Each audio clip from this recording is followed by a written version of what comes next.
Where'd you go? Okay, so I'm gonna give a quick presentation about how we started using Kafka for stream processing with the Arkime sessions. Quick outline, basically go over why, then our solution, and then some use cases we've figured out so far, and then what actually helps it work. About me, I'm a DevOps engineer at Open Systems in Switzerland. I've been using Arkimeet since 2021, since I started at Open Systems, and I love Go, so the programming language. So, had to relearn some C when I started working on Arkimeet, but and it's my first time giving a talk at a conference. Welcome aboard. So I'll start off why we started using Kafka with Arkime and the advantages we kind of found. So I'll first go around what we call like the vanilla Arkime deployment, where we basically have the two Arkime processes, the capture and the viewer. Capture just listens to a network interface or reads PCAP files, writes the PCAPs to a local disk or S3, and then sends the metadata or sessions to Elasticsearch. The viewer reads all of these from Elasticsearch and the PCAPs and relays the queries to the appropriate viewer. The limitations we found with this vanilla Arkime was like we had the enrichment, so from external IOCs. I know there's Wise or Lua or Tagger plugins, but it just didn't work for our use cases. And also we needed to add extra metadata like for the GeoIP, which using the extra data that comes from the enterprise version, which is more data than what is in the country that Arkime already uses. And we also needed to archive the SPI session data in distributed storage. We started off with HDFS. We're slowly moving over to S3, but we're having some scaling issues. We're using MinIO. And then also we needed to be able to keep certain PCAP files for a subset of sessions that were identified by the analysts using Arkimeet.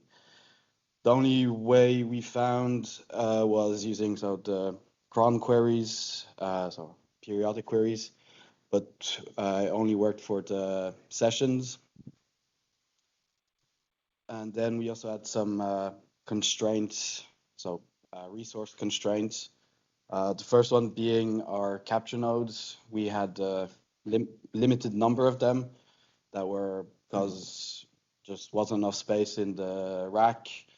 We could only get the one packet broker. We only had a certain amount of ports on that packet broker that we were allowed to use. But at the same time, we had a very large pool of resources that weren't being used in a Kubernetes cluster. And the big problem is we had to handle a lot of throughput on each node. And then our second constraint was, well, we don't really have a lot of C developers. So the company, at least company that was acquired by Open Systems that started this project, mostly Scala developers. Some of us actually write in Go, but there's maybe me and one other colleague that actually knows how to write C, because apparently they don't really teach it anymore in Switzerland.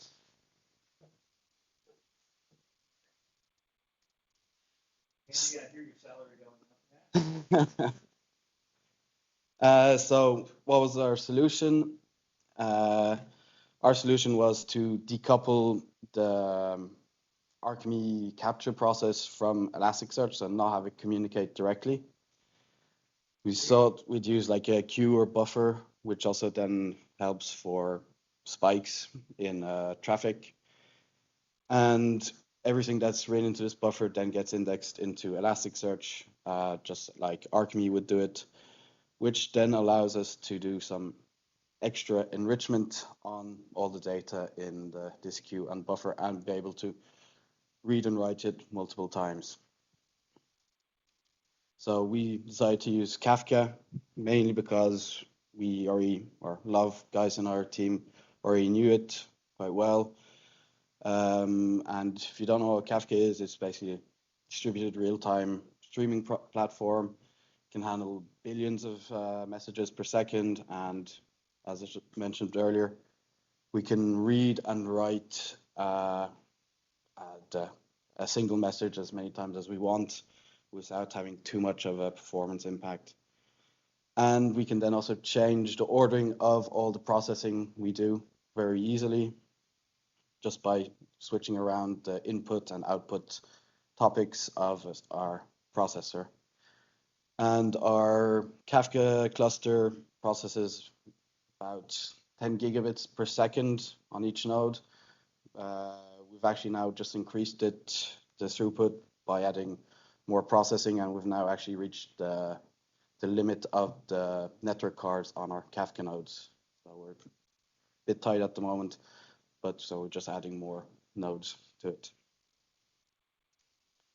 And so basically to use Kafka, we had to write a plugin, an Arkimeet plugin.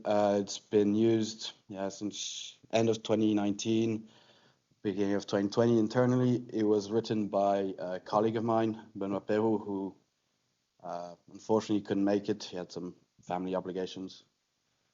And there have been some additions by Andy after we opened the PR, which we actually really like the additions because we actually haven't started using them, but we will be. The plugin provides three message formats, so three Kafka message formats. The first one is the bulk format, which is basically the same as Arkimeet sends to Elasticsearch, but just sent to Kafka. The second one is bulk 1, where it's just a single session per Kafka message, but still with the bulk, the Elasticsearch bulk API action line, I think it's called. And then there's the doc, which is just a session, but with the index in the session JSON. You can see an example of all three at the bottom of the slide. And the plugin uses the librd Kafka, which is pretty fast and efficient. And also, sorry for all the people who have been having problems with the newer version of Arkimeet since we've brought in the Kafka plugin when building. And yeah, so it was added in Kafka in Arkimeet version 4.2. Yeah, so the advantages we found. We can handle significant spikes in traffic gracefully. We've had a couple of cases where our traffic would spike by like doubling. And in the past, when we were talking straight to Elasticsearch, Elasticsearch would basically just give up and die. We can process test sessions multiple times, adding a lot of data, removing data, dropping sessions if we don't want them. And we don't use any of the plugins, so Wise, Tagger, basically because our capture nodes are more or less at 95% CPU usage already with the capture processes. So we're running 2 and more capture processes on each node or sensor, using as many of the network cards on our sensors. And another main advantage for us is we can use any programming language we want to add all this extra enrichment data or dropping. Most of our stuff is now written in Go. We still have one processor that's still written in Scala, but that didn't scale anymore, and so we're rewriting it in Go. Now, some of the use cases we've come up with, we have two types of them. One is session or SPI-based pipelines, as we call them, and the second is PCAP-based pipelines. Start off with our SPI-based pipelines. So we start off with more like generic enrichments. This first one would be matching on the session data with using the Hyperscan library from Intel. Allows us to match on, well, write some regex, and we've actually tested it with our new implementation where we can have 2 million different regexes running over all of our session data. And it can match on basically anything, where with the tagger it was only IP, host, and some others that I can't remember off the top of my head. We can filter the sessions, so like the Arkimeet / BPF rules, but also those have some limitations on what we're matching on. And as I said, we wanted to avoid adding extra work to the capture process. We're also adding some data from external sources, which is it's possible with WISE, but it didn't have enough flexibility for us, or we just didn't really want to write JavaScript, maybe. So we decided to make our own version of it. And then another use case we have is where we archive the sessions to long-term storage. That doesn't cost us much. And at the moment, I think we've reached 5 or 6 petabytes of session data that's been archived the last couple of years. And then we have like more SPI specific pipelines. So one use case we've had is command and control identification pipeline. It works similarly to the Rita framework, if anybody knows it.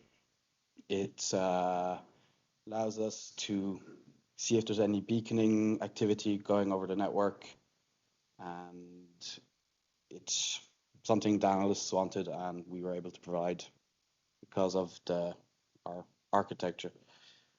And then there's loads of other use cases that the analysts are still trying to figure out what to do with all this data, and they always struggle to come up with them, but at least we have a system in place where we can actually do it. We now have the PCAP-based pipelines. The first one is what we call the PCAP reconstruction pipeline. So we start off by filtering the sessions that we don't want to archive. This can be any kind of rule that was matched beforehand, or it's basically the analyst will write regular expressions saying, okay, we want to keep all of these, and the others we don't care. And so all these sessions then get pushed back into Kafka, where we then have what we call our reconstruction process, reading all these messages. It will then go and read the PCAPs from the capture nodes. We start off using the Arkimeet viewer, but also had some scaling issues, so we wrote our own minimal version of the PCAP retrieval part, which we call PCAP reader. And then we store all of these PCAPs into S3 for basically at the moment unlimited time, or until the analysts say, okay, you can get rid of it. We then have like more generic PCAP pipelines, these being ones where we want to reuse the PCAPs that were saved by Arkimeet. One example is pushing these PCAPs back into Zeek for like on-demand processing. We have a use case where we actually have a Jupyter Hub set up that has a mount of, so an S3 mount of all the PCAPs and the analysts can then just basically choose which PCAP, run it quickly through Zeek, and then change whatever configuration he wants to get the data he needs. So those are kind of our different use cases. I'll now quickly go over our processors. This is what we call our various programs that read and write from Kafka. So we have 4 of them currently. The indexer, which basically just reads all the session data from Kafka and sends it into Elasticsearch. The filter, which basically will drop the sessions that we don't care about, mainly for various legal reasons, so privacy. Sometimes is a bit annoying when it comes to some of these privacy or how long we can keep the data. And then we have our kind of wise-ish processor that enriches sessions, and then a matcher that uses that will add extra tags to the sessions. So the indexer, as I already said, it will read the messages from Kafka, send them to Elasticsearch using the same bulk API. And we also will buffer the contents of multiple Kafka messages together before sending to to Elasticsearch. This mainly because Kafka has a limit of message size, which is 1 meg. So if you're using the plugin, you also have to change the bulk DP bulk size setting not to go over a meg. Otherwise, it won't work. And we ran into issues where Elasticsearch wouldn't perform properly if we didn't bulk all these messages back together into, say, 10 or 20 megs sizes. We also send or keep all the sessions that fail to index for various reasons. Currently, we've had a lot of rejected sessions that come from the TLS search subject common name, where it has some weird formatting issues, but we think that's more related to maybe some corrupted packets when reading or duplicates. And if you're running in Kubernetes cluster, we also will load balance directly over all the Elasticsearch data nodes using a headless service. And so far, the only performance limits we've had of it is basically the Elasticsearch cluster, where it just can't handle anymore. This mainly happens when we're catching up lag in Kafka when there's been a big spike, and the indexer will just happily take everything it can and then try and ram it down Elasticsearch's mouse, but Elasticsearch will kind of give up. We've had a couple of nodes that have crashed because it couldn't handle the load. We average about 200 Kafka messages per second on it, with each message having approximately 200 sessions, so about 40,000 sessions per second for each instance of the indexer, and it uses very little memory, and CPU usage is basically nothing, since it's just data, so byte passing with some I/O on both ends. We then have the filter, which can match on any key value in the session data, and we can either decide to keep certain documents or drop them, and can have approximately 125,000 documents per second, and it uses also barely any resources, so we can have loads of these depending on the scale. Then our Wise plugin, or Wise-ish processor. So currently we only use it for enriching using Maximind databases, these being like the anonymous database, the enterprise database, adding like all the different extra information that's in it. It doesn't use the WISE service, so we re-implemented it, the kind of WISE service for that, for the endpoints that the viewer needs. So to get the PUG templates, and also creating the documents in the fields index in Elasticsearch, since otherwise viewer will give you some warnings saying I can't find this field.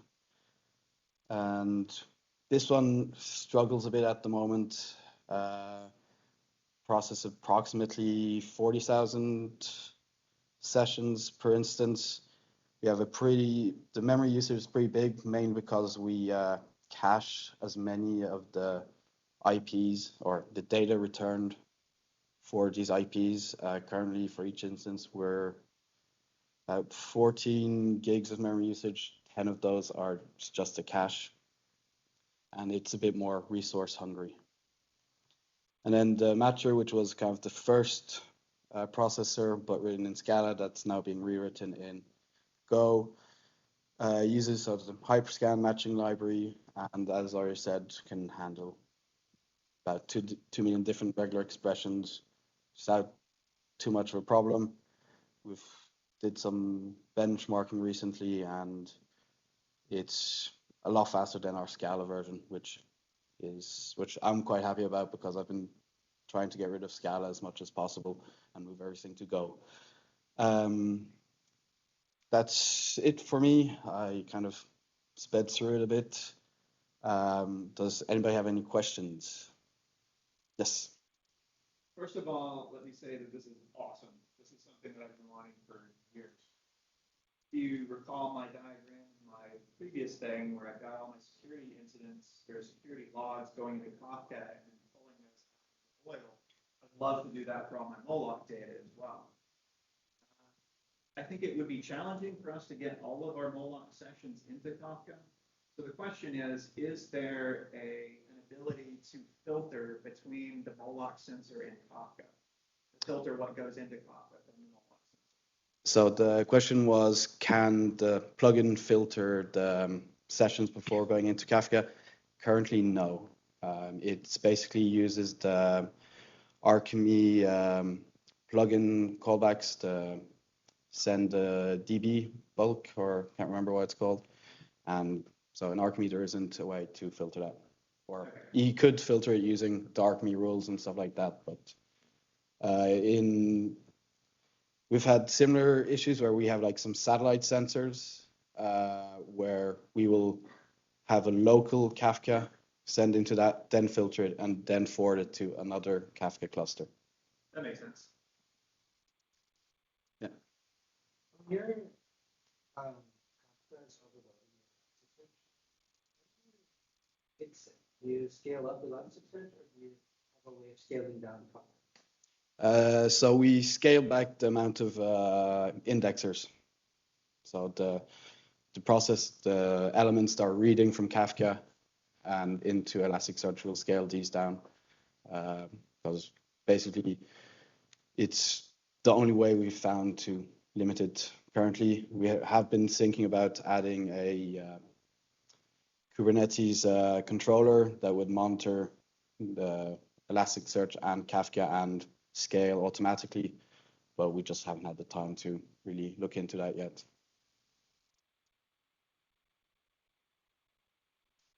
Yeah.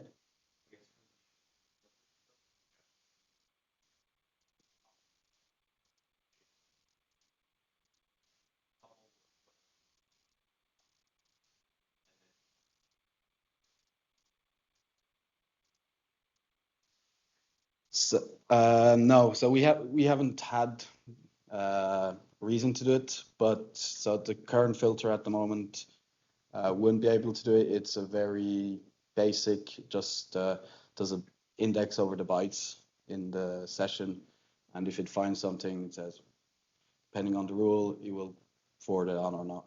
But we have thought about adding a bit more intelligence into it. I've been trying to hold back because adding too many features into one thing sometimes is a bad idea. And we're forgot to say earlier, we are working on open sourcing all of our processors, starting with the indexer. I was hoping to have it ready by today, but there's still some small bits to finish off before we can open source it. As soon as that's done, I'll post in the Slack. Go ahead.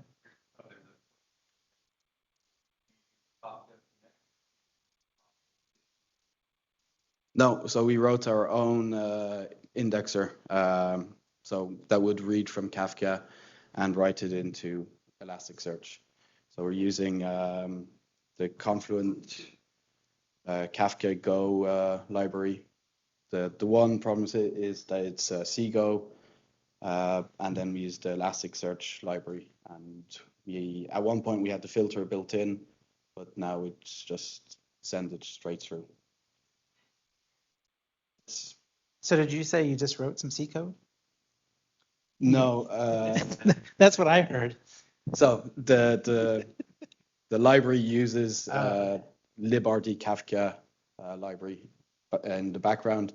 I am working on trying to pull it out so we have more pure Go, but haven't found a library that performs as fast for them at the moment, or doesn't scale as well for the moment. So I'm sorry. I was just going to say you're doing a great job for your first conference presentation. Thanks. Very cool. And just from my own feedback, like originally, this is another place where Andy was wrong. I never wanted to go down the Kafka or message bus route. It just seemed complicated. But it is complicated, but it's cool. And I'm second guessing, should we get rid of Wise? Should we just move to this? There's some really cool things we could do with something like this.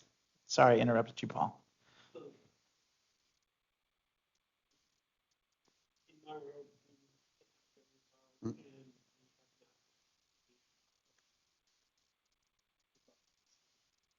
Yeah.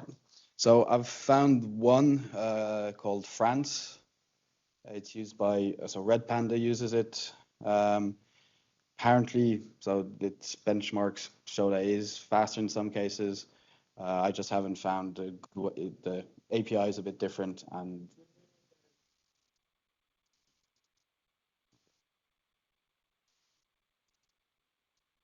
any other questions, or is everybody just waiting to go for lunch? Okay, well, thank you all for listening, and let's go and have lunch if it's ready.